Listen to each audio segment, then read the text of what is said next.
In the first part of this lecture, we'll define the terms sensation and perception, before going on to list the major human sensory systems and their functions.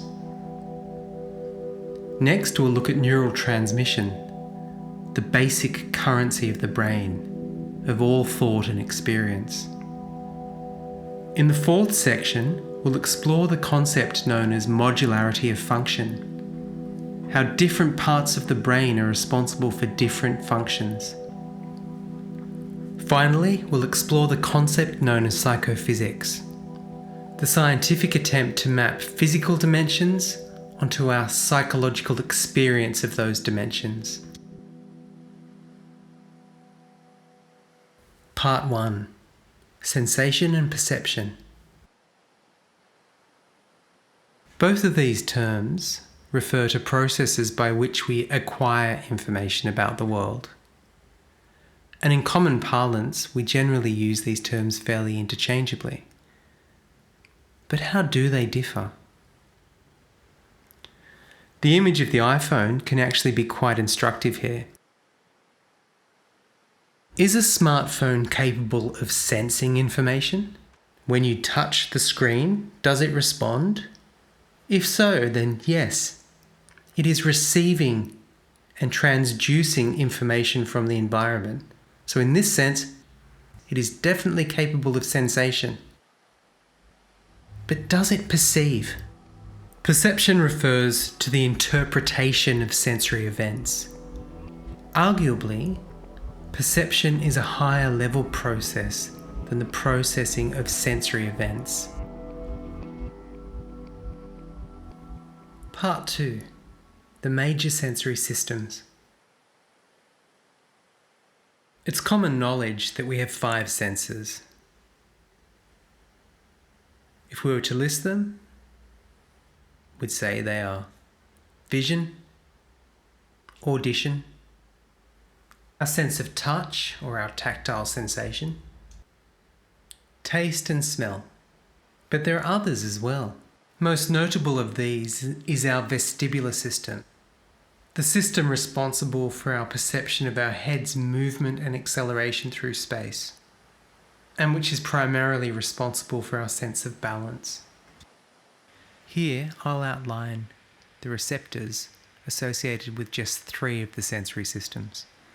The visual system responds to visible light.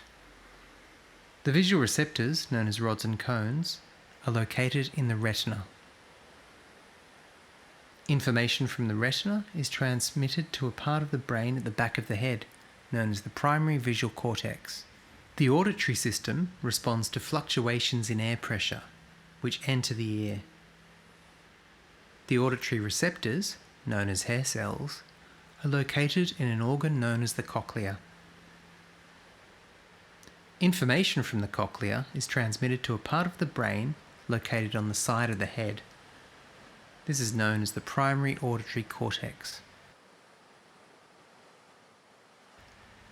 The tactile system responds to variations in pressure, heat, stretching and pain that occur on the surface of the skin, the body's largest organ. There are 4 primary types of receptor.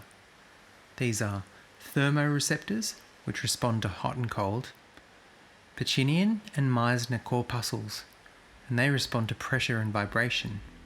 And finally, nociceptors, which sense pain. Information from these receptors is transmitted to the primary somatosensory cortex, located near the top of the head.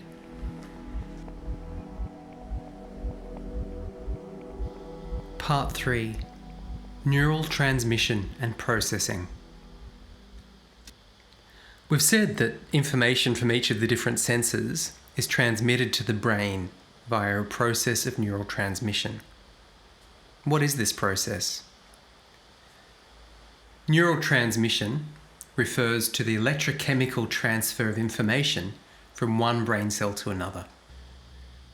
The human brain is composed of between 80 and 120 billion brain cells, or neurons. How does information travel from one neuron to another? This transfer of information from one neuron to another occurs via an electrochemical process. The primary electrical component of this transmission process is known as the action potential. Action potentials originate in the soma, or the cell body of the neuron. This depolarization process travels along the axon until it reaches the axon terminals. An electrical signal located at the axon terminal will stimulate what's known as synaptic transmission, the release of neurotransmitters across a tiny gap known as the synapse. These neurotransmitters can induce either excitatory responses in the next neuron or else inhibitory responses. If excited, we have neural transmission. If inhibited, we have a reduction in the likelihood of neural transmission. This electrochemical process of action potential followed by synaptic transmission is the process of information transfer between one brain cell and another. It is the fundamental currency of all brain function, which constitutes all thought, all experience, and all behaviour. Part 4. Modularity of Function. Modularity of function refers to the idea that different parts of the brain are responsible for different kinds of functions. On the face of it, this seems to have historical links with phrenology.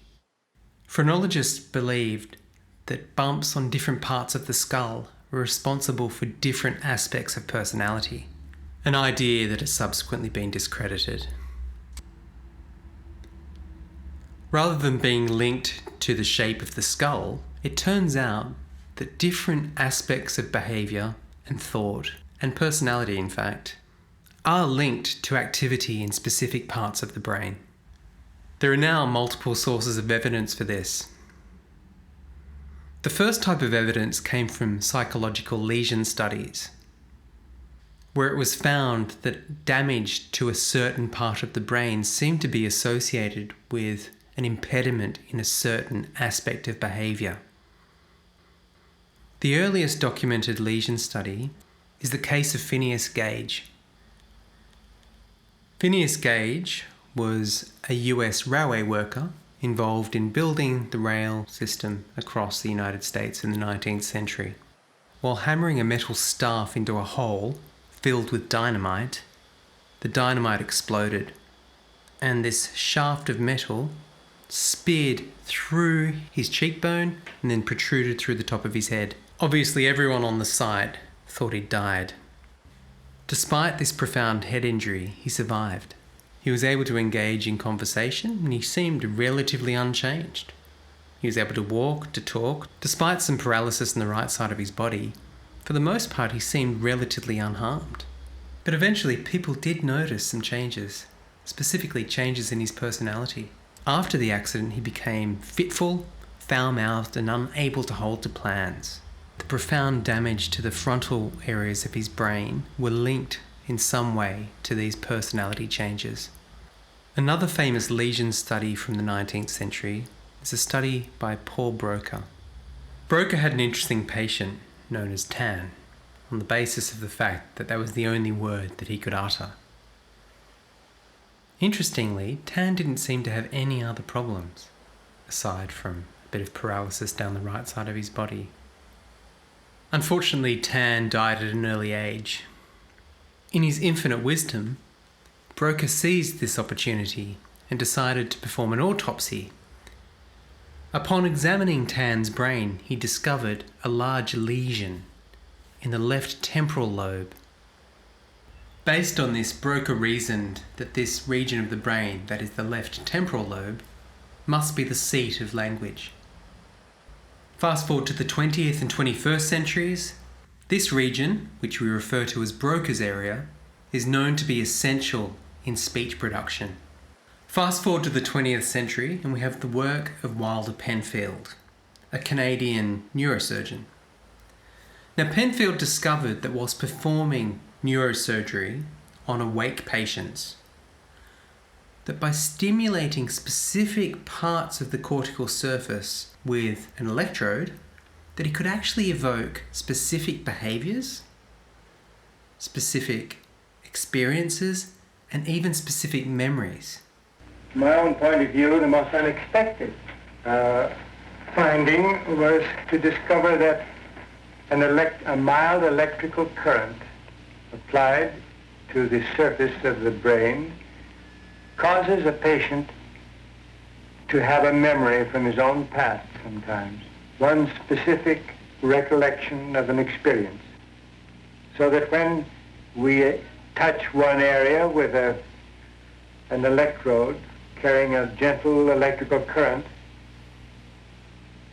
action may be started in a part of the mechanism of the brain, and so we can judge what area is involved.